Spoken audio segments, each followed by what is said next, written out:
Cette mesure a été prévue depuis longtemps, dit-il. Bonjour Baptiste Morin. Bonjour Christophe, bonjour à tous. Chef du service économie d'Europe 1 en direct avec nous ce matin pour tenter de comprendre cette marche arrière. Baptiste, est-ce que ce plan avait vraiment été imaginé dès le départ? C'est donc la version officielle. Donald Trump aurait instauré ses droits de douane pour réussir un coup de maître, isoler Pékin. Bon, évidemment, son entourage cherche surtout à justifier ce qui hier a franchement surpris le monde entier. En fait, il y a des raisons plus terre à terre à cette volte-face, explique John Plassard, le directeur de la banque Mirabeau.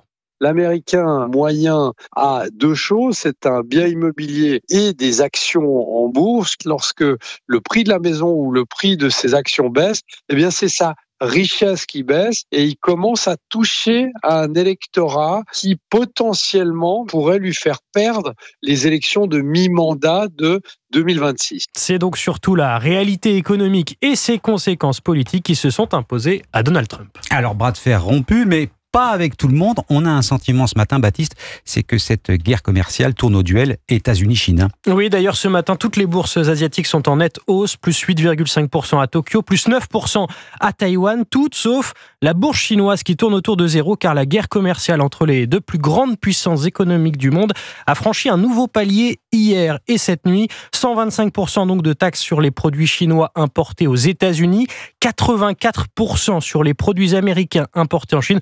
Concrètement, les échanges entre les deux pays vont chuter et attention aux conséquences avec des containers remplis de produits chinois et qui pourraient bien inonder l'Europe. Baptiste Morin, chef du service économie d'Europe 1, en direct avec nous. Tiens, et à propos des marchés financiers, Wall Street avait donné le ton dès hier soir après les annonces de Donald Trump. Dow Jones, Nasdaq, S&P 500, ces trois principaux indices ont pris le funiculaire entre plus 7 et plus 12% de hausse.